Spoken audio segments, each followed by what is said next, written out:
Hey y'all, this is David, the Georgia photographer, and today I'm in Chattanooga, as usual. What I've got today is the ZF and the 50mm f1.8s. What I'm gonna do today is do some urban photography. I'm gonna shift my focus from attempting to do street photography in a city where, when I'm able to be here, is remarkably devoid of street scenes of people, and embrace what I really like to shoot, which is more urban landscape, if that makes sense. All right, let's get our camera on. Let's go into the city and see what we can find. Come on.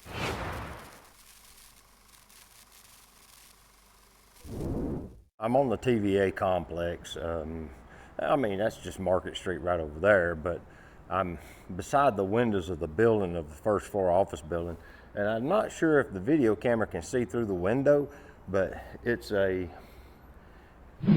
sad dystopian landscape on the other side of this wall. They did have cubicles that they worked in, and it's all been stripped clean. They are permanently out of this building.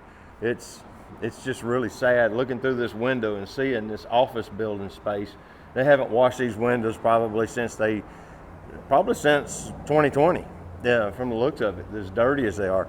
But yeah, I'm gonna try to get the camera to where you can kind of see that there used to be people working right on the other side of this window. There's a lot of stuff still kind of lingering, keyboards and monitors and a bunch of these desk phone things. It look like the phones are still powered up, but it's just kind of a dystopian environment. Look at this.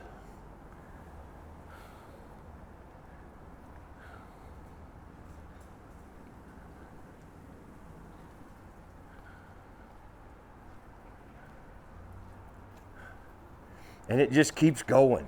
Like, this building's enormous, and there's just nobody here anymore. Like, they've got to come up with something to do with this building, you know, or this complex. It's a bunch of buildings, actually. It's not just one. There's 3, 4 buildings here. It covers several city blocks. It's an enormous structure. It's just sad that it's just essentially abandoned now.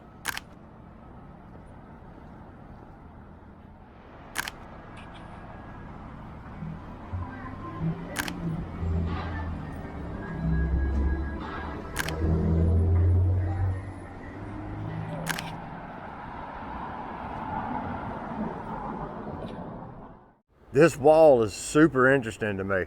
The inset, this part here, was a building that no longer exists. Here's the other foundation wall that passes right through here that used to be this building, of course, and that was the back alley behind it where that concrete is right there.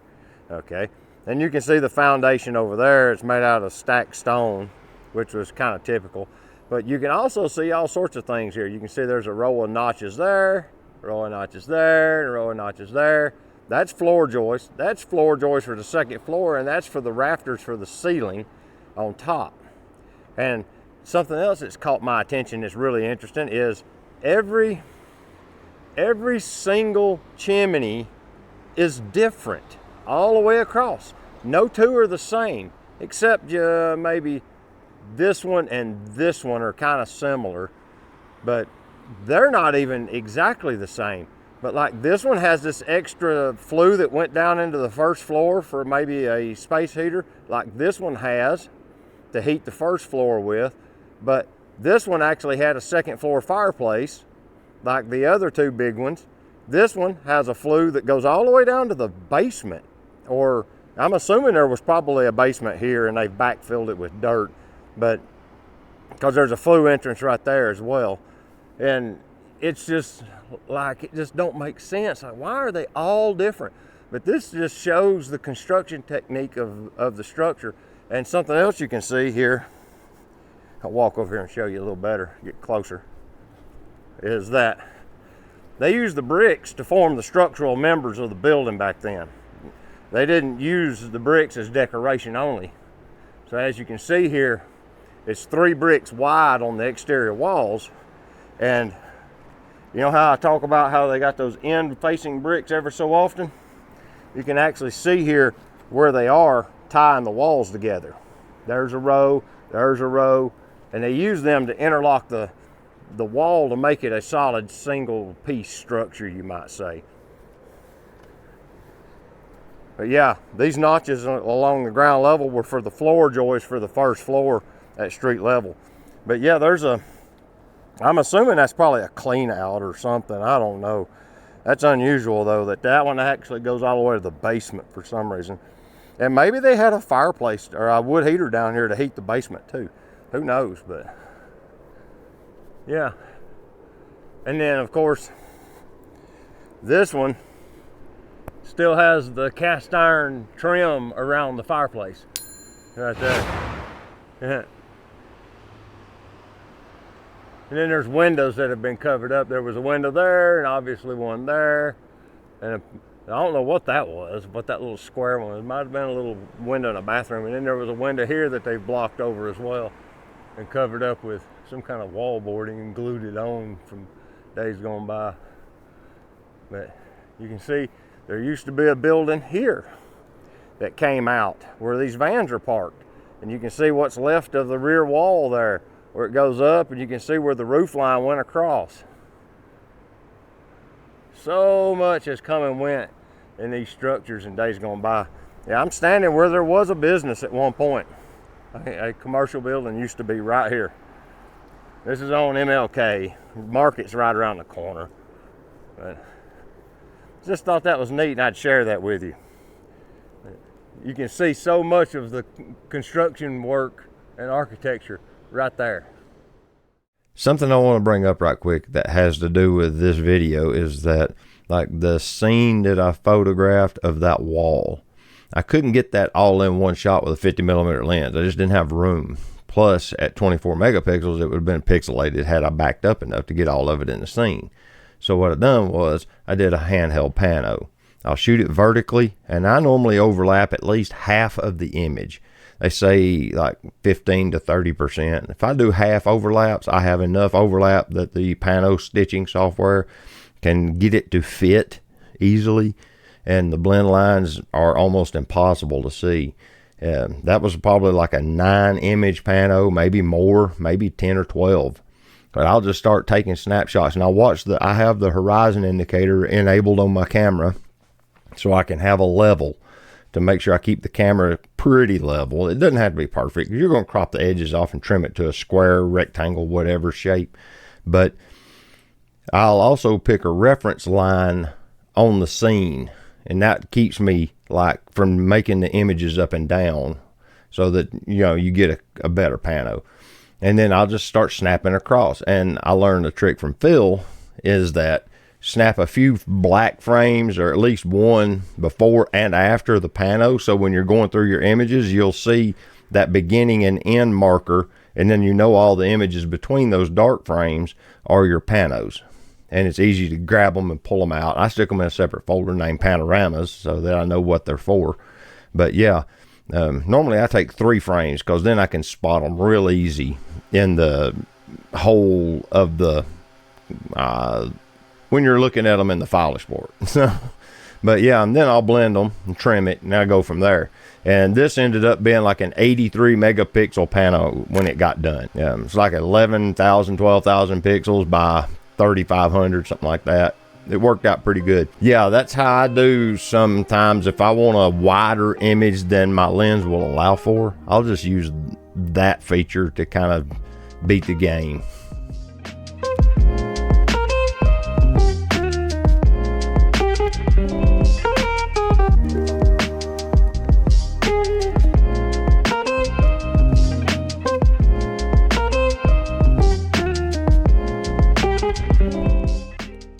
This section of the video is me walking across the Market Street Bridge. Market Street Bridge has sidewalk on both sides. Literally, the street ends where the sidewalk begins. So the cars zoom by in the outside lane 3 feet from you. If you walk over by the edge of the sidewalk, they literally drive beside you. But today's photo walk was more about exploration than it was more about getting epic photos. I'm coming over here across the river to hopefully find something in the park, and it looks like there's an activity at this is the crud, now I can't, oh, Coolidge, the Coolidge Park, my bad. And I've been looking for something kind of happening in Chattanooga the whole time I've been walking down through here. And it's not like nothing was happening at the pavilion on the south side, nothing was happening in Miller Plaza, nothing was happening at the aquarium. So finally I've crossed the river and I'm starting to actually see some kind of something going on. Look like it might be the art fair. We'll do a walkthrough and we'll see what we got. But I've always tried to photograph this bridge. Let me just show you. It's a very photogenic bridge. I don't remember what year it was built. It's got a marker that says so. I think about 1918 or something like that. It's a drawbridge, of course. It is still functional. The Army Corps of Engineers maintains it. They open it several times a year to make sure it still works.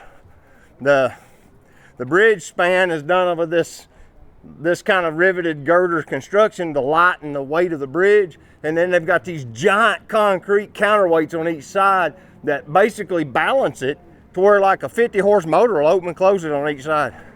It don't take much horsepower to open and close the bridge. But I have a photo on my website. If you go and look at the street and low light, I think it's the pace that's of this bridge at night, looking along those lines. Man, that's loud. But it's looking along those lines along through here. And it gives you a real interesting perspective. And I may have one from down on the sidewalk down there. I know I got one of the Walnut Street Bridge from down there that looks real good with the water smoothed out and all that. But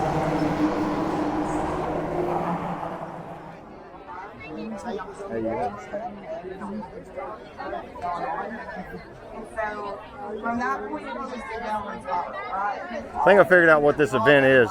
There's a program called Celebrate Recovery. It's for someone recovering from any sort of detrimental problem in your life. It's not just like alcoholism or whatever like AA is, but they have a whole thing set up today and they're doing testimonials and they're just celebrating. They're just having a good time. But yeah, see, I'm gonna show you. I'm behind them in the tree line so that my background's dark enough that I expose properly, but here's what you can see. Now I'm gonna start heading back to the truck because it's about lunchtime and I'm starting to get a little hungry. And I'm a long way from the truck. I'm like 3 or 4 miles from the truck right now. So I've got a good hike ahead of me to get back. I'm gonna go across the Walnut Street Bridge, this guy here, and cross the river back over on that one. I came across the Market Street Bridge, which is also known as the John Ross Bridge. But I'm gonna go back across the Market Street Bridge and that'll bring me out into a little higher ground and take me through a different part of Chattanooga than I came down on. I came down in the river plain. I'm gonna go back on the hillside. So let's get this started.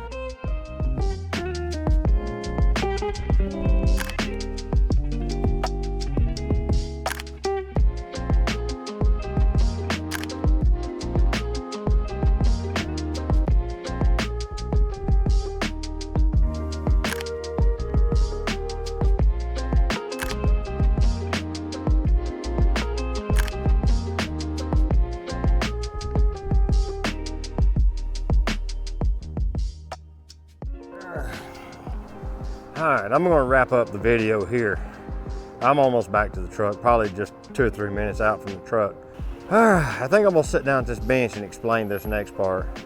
I think I finally figured out what kind of photographer I actually am. Yes, there are those people that say, don't pin me down to one type or whatever. And that's true. I like to photograph lots of different things. In the end though, I'm just really not a street photographer. I just don't like the potential confrontation. I'm sorry. If I'm supposed to somehow get over that or whatever, I'm just not. And I don't think I will ever be comfortable doing that. I've tried it, and I've met with some mild success. Occasionally I'll get a photo that's kind of cool. But for the most part, I just don't, because I don't pull the trigger on it. I do like urban landscape or urbex or cityscape style photography, and that's what I've been kind of just focusing on and photographing for the last several years. And if you just pay attention to what you do, you figure out pretty quickly what you're good at or what you enjoy to do. And that's what I enjoy doing. So I think I'm going to lean into that and just quit trying to do this whole street photography thing and pushing myself out of my comfort zone. That crap ain't fun. I'm just about tired of being not fun. So with that, this is David, the Georgia photographer. I appreciate you coming along for the walk. Until next time, get your camera out. Go take a picture with it, all right? We'll see you later. Bye-bye.